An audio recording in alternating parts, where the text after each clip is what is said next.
गाली देना आसान है, खाना मुश्किल। गाली देकर कूल दिखना आसान है, लेकिन जब जनता पलटकर तुम्ही को गरियाने लगे तब उस गाली को झेल पाना बड़ा मुश्किल है। यकीन ना हो तो समय रैना के इस पोस्ट को पढ़ लीजिए, जिसमें वो लिखते हैं कि जो कुछ हो रहा है वो झेल पाना बड़ा मुश्किल है और इसीलिए सारे वीडियोस को डिलीट कर दिया गया। लेकिन अब ऐसा लगता है कि नग्नता और फूहड़ता की गंध के अंत की तरफ अब कदम बढ़ चुका है।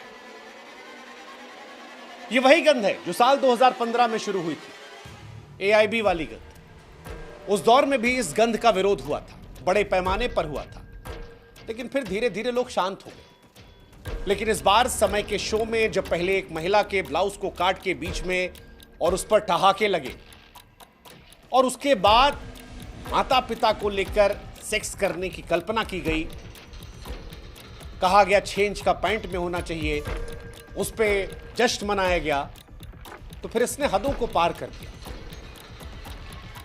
मां बाप को सेक्स करते देखने की इच्छा जब कुलाचे मार रही थी और उसको देखने की हसरत जग रही थी, तो शायद सारी दुनिया को इस बात का एहसास हो गया था कि यह हसरत असभ्यता, अभद्रता, अश्लीलता, अराजकता की हद थी और हद पार हुई थी। और इस हद पार होने का ही असर है कि आज इस देश में दुकानदार से लेकर अधिकारी, व्यापारी से लेकर नेता, मंत्री, किसान, लेफ्ट राइट, हर आदमी एक सुर में इसका विरोध करता है। हर आदमी इसका विरोध करता है और उसका नतीजा यह होता है कि अश्लीलता की दुकान का सारा सामान जो है वो समेट दिया गया। इंडियाज गॉट टैलेंट के सारे वीडियोस को डिलीट किया गया है। कहना पड़ रहा है कि अब झेल नहीं पा रहे। हालांकि माफी अब तक नहीं मांगी गई, मगर जिस तरह का माहौल है, जिस तरह से कार्रवाई शुरू हुई है, अगर थोड़े समय में समय की माफी आ जाए तो हम और आप हैरान नहीं होंगे। शुरुआत पेड पीआर से हुई थी, नैरेटिव सेट करने की कोशिश की गई थी, लेकिन पेड पीआर से नया नैरेटिव सेट करने की कूल कोशिश नाकाम हो गई। रणवीर ने माफी मांग ली। वो समय जो कहते थे कि जिसको मेरी गाली से दिक्कत है तो ये रहा फॉर्म भर लीजिएगा, उसके बाद बत्ती बनाकर छोड़िए, ये समय ने भी लेटेंट के सारे वीडियोस छोड़ दिए। और वो तीसरी अपूर्वा जो इस घटना के बाद भी स्टोरीज लगाकर जनहित भावनाओं का मजाक उड़ाते हुए कूल बन रही थी, अब वो थाने के चक्कर लगा, पुलिस उनसे पूछताछ कर। प्रशासन ऐसा लगता है कि ऐसी कार्रवाई करने की तैयारी में है कि इस घटना के बाद एक नजीर पेश हो जाए। नजीर कि भविष्य में कोई भी ऐसा शर्मनाक एक्ट करने से बचे। एक्ट शब्द का इस्तेमाल हम इसलिए कर रहे हैं क्योंकि समय और रणवीर दोनों को मालूम था कि वो क्या कहने वाले। अपूर्वा भले ही कह रही हैं कि शो स्क्रिप्टेड नहीं था, मगर माफ कीजिएगा मैडम, जिस तरह से विदेशी शो की हूबहू कॉपी करके डायलॉग चिपकाया गया और उसके बाद जिस तरह से दांत चियार रहे थे लोग, जिस तरह से रील लगाई जा रही थी मजाक उड़ाते हुए कि देखा अपनी लापरवाही का नतीजा, जिस तरह से आप मैडम कह रही थी कि जो कुछ हो रहा है मजा आ रहा है, ये और होना चाहिए, उसको देखकर लग रहा था कि आपको भी मालूम था कि विवाद होगा। पर शायद आप सोच रहे थे कि विवाद जैसे बार बार लोकप्रियता को बढ़ाता है, आपकी लोकप्रियता बढ़ेगी। पर सोच सोच का फर्क है।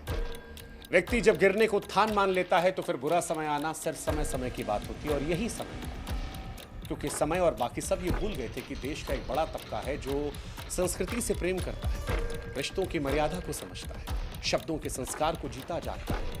वही तबका एक साथ एक सुर में आ गया, इतना आगे कि इन सबको पीछे हटना पड़ा। इतना पीछे कि भविष्य में यह घटना कईयों के लिए नजीर होगी कि बाबू अगर अश्लीलता, फूहड़ता, गंदगी का शॉर्टकट अपनाओगे तो नाप दिए जाओगे। देख लीजिए, महाराष्ट्र पुलिस जो है वो एक्टिव है, मामले की छानबीन कर रही है। साइबर सेल ने मामला दर्ज कर लिया है, शो में शामिल लोगों से पूछताछ करेगी। राष्ट्रीय महिला आयोग ने पहले ही आपत्ति जाहिर की है। 17 फरवरी को समय और रणवीर को पूछताछ के लिए बुलाया गया है। महाराष्ट्र के मुख्यमंत्री पहले कह चुके हैं कि बोलने की आज़ादी का मतलब नहीं कि आप कुछ भी बक दें, ऐसे लोगों पर कार्रवाई होगी। शिवसेना के सांसद नरेश गणपत महस्के ने संसद में गालीबाजों का मुद्दा उठाया है, मांग की है कि ऐसे लोगों पर सख्त कार्रवाई हो, नजीर पेश हो। अब कार्रवाई हो ना हो इसको लेकर अलग अलग मत है, लेकिन एक बात जो है देश में वो ये कि अब गंध और बर्दाश्त नहीं, दायरा सबको समझ में आना चाहिए। हंसी मजाक अपनी जगह पर है, थोड़ा बहुत के नाम पर बढ़ते बढ़ते बढ़ते बढ़ते उस हद को पार कर देना जो समाज में लोगों को असहज करे, ये बर्दाश्त नहीं है। और ये मैसेज सिर्फ रणवीर और समय के लिए नहीं है, बल्कि ये मैसेज तमाम यूट्यूबर्स, कंटेंट क्रिएटर के लिए जो ह्यूमर के नाम पर अश्लीलता फैलाते हैं। इसीलिए शायद जिन जिन लोगों ने समय के शो इंडियाज गॉट टैलेंट में पार्टिसिपेट किया था बतौर जज, उन सबको भी नोटिस किया। वो सब भी जांच के दायरे में आए, उन सब से पूछताछ हो। समय के साथ जज की कुर्सी पर बैठने वाले लोग कह रहे हैं कि भाई साहब हमने तो बोला नहीं, हमारा नाम FIR में क्यों? लेकिन ऐसा लगता है कि मानो मैसेज ये दिया जा रहा है कि उस टाइम भले नहीं बोला, लेकिन जिस शो में आपकी हिस्सेदारी थी, जहां पर संस्कारों की तिलांजलि दी जा रही थी, वहां पर आप मौजूद थे। जज बनने के शौक ने ही आपको आरोपी बना दिया है। सोचना आपको पहले चाहिए था कि क्यों अश्लील फुहड़ता में आपकी हिस्सेदारी थी। ये वो हिस्सेदारी वाली बात है। इससे आप ये समझिए कि वरुण धवन ने इन्हीं रणवीर इलाहाबादिया के शो में एक दिन कहा था कि उनका भी मन है जाने का, लेकिन वो जानते हैं कि जाएंगे तो विवाद हो जाएगा। वो कह रहे थे कि जब ज्यादा आंखें देखेंगी तो इस तरह की चीजों को लेकर विवाद होगा। वरुण ने ये बात पता थी, उन्होंने किनारा कर लिया, लेकिन जिस रणवीर से उन्होंने बात कही उन्हें ये बात समझ में नहीं है और इसी वजह से आज भी सस्ती है। अगर वो बात समझ लेते तो आज कोर्ट कचहरी के चक्कर लगाने से, सोशल मीडिया पर इस तरह की बातें सुनने से बच जाते। असल में बात यह है कि जब सामाजिक तौर पर आप किसी शो को चलाते हैं तो आपकी एक जिम्मेदारी होती है कि उससे किसी व्यक्ति, समूह या धर्म आहत हो। लेकिन समय ने हदों को पार कर दिया था। जिस तरह से उनके शो में दिन प्रतिदिन चीजें बढ़ती जा रही थी, ये तय था विवाद होगा। विवादों से अगर वो सीख भी लेते तो शायद बच जाते। आपको याद होगा कॉफी विद करणमाला शो, एक बार हार्दिक पांड्या, KL राहुल गए थे, अभद्र टिप्पणियां हुई थी, BCCI ने हंटर चलाया था। तब का दिन है, आज का दिन है। कोई भी एक्टिव क्रिकेटर ऐसे किसी शो में नहीं जाता जहां से विवाद पैदा हो जाए। रणवीर तो तमाम साधु संतों को लाते थे। प्रेमानंद जी महाराज को सुन लिया होता, जिन्होंने कहा था कि आदमी को उस जगह पर नहीं जाना चाहिए जहां पर उसके जाने से चरित्र, अभिमान या व्यक्तित्व पर किसी तरह का दाग लगने की आशंका हो। अब जब समय रैना का कांड हो गया है तो फिर प्रशासन की ओर से क्लियर संदेश है कि गंध का अंत किया जाए और उसकी शुरुआत यहीं से की जाए। यही सही समय है। ये सच है कि समय रैना की जबरदस्त कॉमिक टाइमिंग के चलते शुरुआती दौर में कुछ वीडियोस गुदगुदाते थे। हल्का फुल्का हंसी मजाक समझकर हम जैसे भी उस पर ठहाके लगाने लगे। लेकिन वक्त के साथ जब गिरने को व्यक्ति उत्थान माने, मर्यादा की लकीर के उस पार चला जाए, सार्वजनिक शो में किसी महिला के कपड़े फड़वाकर उससे TRP ली जाए, माँ बाप के सेक्स करने की कल्पना की जाए, उसमें शामिल होने का जिक्र हो जाए, किसी के पैंट के अंदर 6 इंच की बात रखकर TRP कमाई जाए, 2 करोड़ रुपया देकर कहा जाए कि आओ, और उसके बाद सफाई में कहा जाए कि किसी दिन कोई महिला अगर मेरे शो में कपड़े उतरवा दे पूरे तो इंटरनेट फट जाएगा। ऐसी तमन्ना जब बढ़ जाए तब हंसी असहजता और घिनौनेपन में बदल जाती है। हमें यह एहसास था, इसीलिए बीते कई महीने में कई बार ऐसी असहजता पर सार्वजनिक विरोध किया गया था। रैना के शो में 33 साल की महिला जो 15 साल के बच्चे की मां थी वो आई और सोशल मीडिया पर फिलहाल वही ट्रेंड कर। क्या इंस्टाग्राम फॉलोअर्स और लाइक्स के लिए कुछ भी? और ये बहुत चिंताजनक है क्योंकि कोई कह नहीं रहा, लेकिन ये आने वाली पीढ़ियों को दे क्या रहा है? क्रिएटिविटी के नाम पर अश्लीलता, फुहड़ता, गंदगी। मैं सोशल मीडिया प्लेटफॉर्म जब देखते हैं बहुत गंदगी हो गई। लड़का है तो वो कुछ गाली बकेगा, लड़कियां हैं तो अपने कपड़े कम करेगी। अपने पॉडकास्ट के जरिए भी ऐसे विषयों को बीते कुछ समय में हमने लगातार उठाया था ताकि हम अपनी गलती को दुरुस्त कर सकें, समय रहते हम सबक ले सकें। लेकिन जो सबक हम इनको समझाना चाह रहे थे, जो देश में देना चाह रहे थे, उसको ये नहीं समझ रहे थे और यही वजह है कि आज इनका समय खराब हुआ है।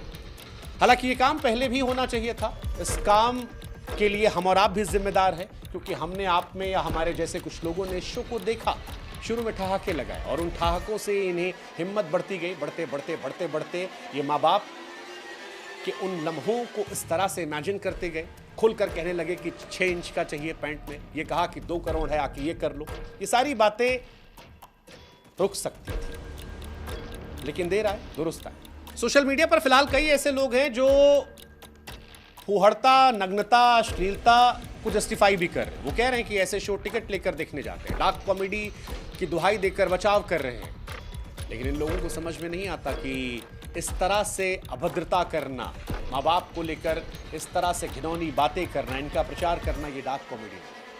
क्योंकि हो सकता है कि आपने ये कंटेंट कुछ लोगों के लिए रखा हो, लेकिन सबको पता है कि ये कंटेंट सोशल मीडिया पर ट्रैवल कर रहा है। यूट्यूब से आपको लाखों की कमाई हो रही है, सच है, लेकिन इस कमाई के लिए जिस तरह से अश्लीलता, फूहड़ता, संभोग जैसे कंटेंट का इस्तेमाल किया गया है, व्यक्ति की आज़ादी, स्वतंत्रता के नाम पर सड़क पर सेक्स करने की तमन्ना है, या फिर शो में किसी के कपड़े उतरवाने का ख्वाब है।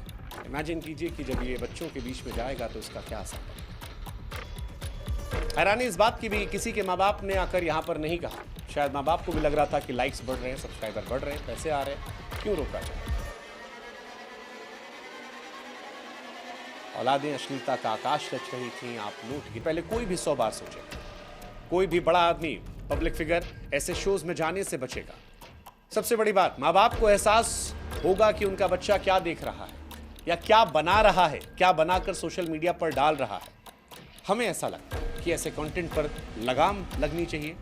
भारी पीआर के बीच में भी दोबारा ये वीडियो बनाकर इस मुद्दे को हम उठा रहे हैं। हम जानते हैं कुछ लोग इसका विरोध करेंगे, इसके जरिए हमें भी निशाना बनाया जाएगा, हम पर भी आरोप प्रत्यारोप होंगे, लेकिन फिर भी हम उम्मीद करते हैं कि आप हमारा साथ दें। हम उम्मीद करते हैं कि इन आवाज़ों से उन तक आवाज़ पहुंचेगी जो इस पर ठोस कदम उठा सकते हैं, और उम्मीद करते हैं कि बेहतरी की ओर कदम उठाए जाएंगे। लगाम लगाई जाएगी उन लोगों पर जो अपने फायदे के लिए नग्नता, अश्लीलता को परोसते हैं। और जाते जाते हम सिर्फ एक बात कहना चाहते हैं कि जुबान पर लगाम दिखती नहीं है, मगर होनी चाहिए। फिर कहेंगे समय के साथ जो कुछ हो रहा है या बाकी लोगों के साथ, तो सबक है कि व्यूज़ बढ़ाने के लिए शॉर्टकट अपनाओगे तो आक्रोश एक दिन अलग स्तर पर आपको ले जाएगा, और इस आक्रोश के साइड इफेक्ट को झेलकर आप अलग थलग बन जाएंगे। बेहतर है समय रहते सबक ले लो।